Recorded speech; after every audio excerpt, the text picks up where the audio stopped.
Every time you spend money or time on one thing, you give up the chance to use it elsewhere. This is called opportunity cost. It is essentially the hidden price tag attached to every decision you make in your financial life. Since we cannot be in two places at once or spend the same dollar twice, we are constantly making these trade-offs. Understanding this helps you see past the immediate cost and consider what you might be sacrificing in the future. When you spend $50 on dinner, the opportunity cost is not just that money, but how it could have grown if invested. If you leave money in a zero-interest account versus investing it for 20 years, the gap represents your lost opportunity.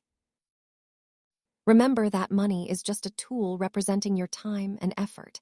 Spend it wisely on what truly adds value to your life. Next time you make a purchase, ask yourself what you are truly giving up. Thanks for watching and stay financially savvy.